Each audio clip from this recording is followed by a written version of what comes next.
He was one of the world's most celebrated cricketers, a name that echoed through stadiums and across continents.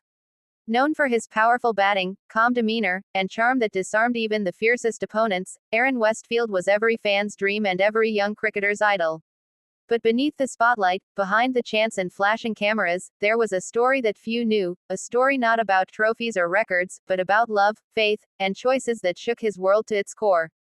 It all began one summer afternoon in Mumbai. The international test series had brought Aaron and his team to India, and the air was thick with excitement.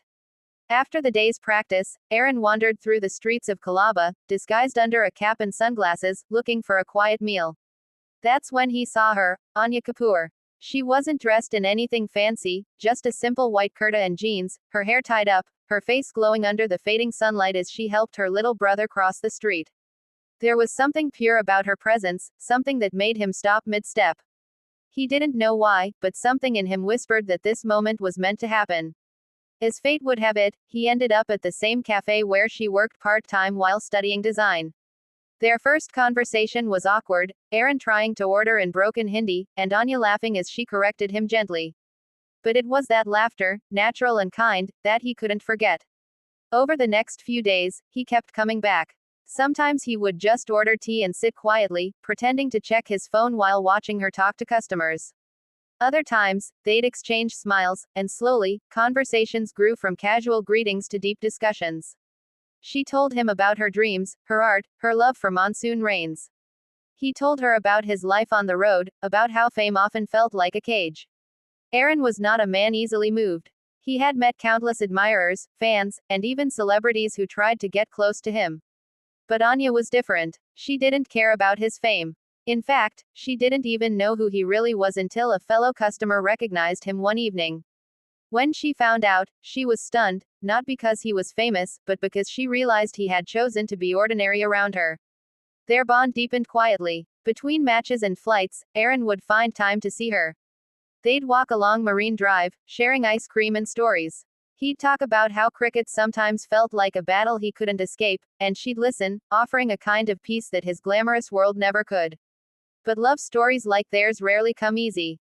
Anya was deeply rooted in her traditions, her faith guiding her every choice.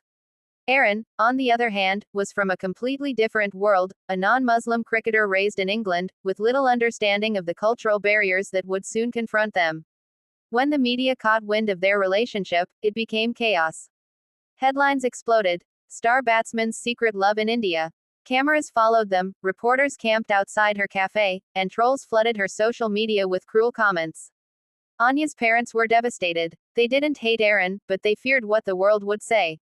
Our faith doesn't allow this, her father said gently, though his eyes were heavy with worry.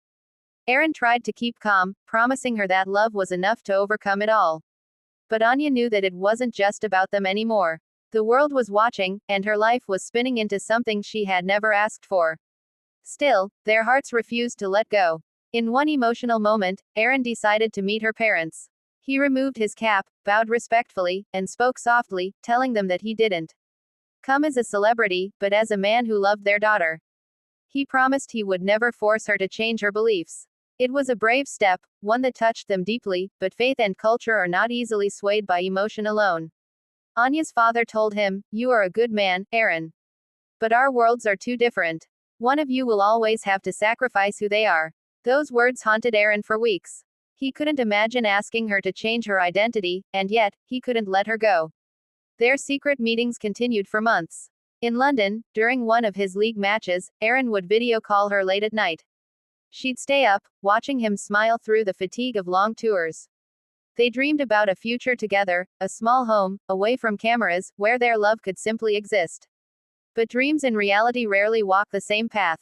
When the cricket season ended, Aaron invited her to England. He wanted her to see his world, his people, his life away from the spotlight. Anya hesitated at first but eventually agreed.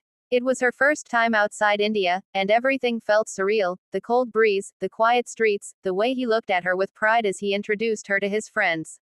For a few weeks, it felt like paradise. They walked hand in hand by the River Thames, shared hot chocolate in small cafes, and talked about someday.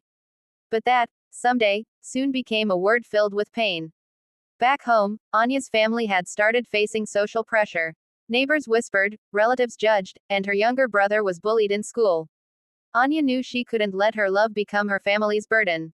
The night she told Aaron that she couldn't continue, it was raining, just like the first time they met. He stood silently, staring at her through the window, his eyes full of disbelief. She held his hand and said, "You taught me what love feels like, but sometimes love means letting go before the world breaks us both." Aaron didn't speak for a long time. He wanted to argue, to fight the world, to convince her that their love was worth every storm. But when he saw her tears, he realized that no victory would be enough if it cost her peace. She left quietly the next morning. No dramatic goodbye, no promises to meet again, just a folded note in his jacket that read, "Don't forget me when it rains." Months passed. Aaron returned to cricket, but his form dropped.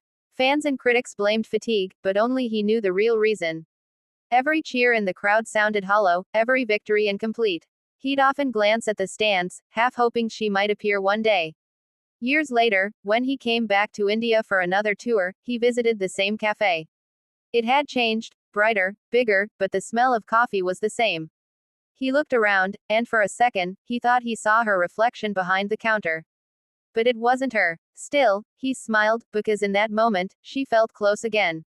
He never married. In interviews, when asked about love, he'd smile faintly and say, "Some stories aren't meant to end in marriage. Some are meant to live quietly inside your heart forever." And perhaps, that's what true love really is, not possession, not a fairy tale ending, but a memory that becomes a part of who you are. A love that teaches you, changes you, and stays with you long after the world forgets your name. Even now, every time it rains, Aaron walks to his window, closes his eyes, and whispers her name. Somewhere, in another corner of the world, Anya might be doing the same. And though they never found their happy ending together, their love story remains, silent, eternal, and beautifully unfinished.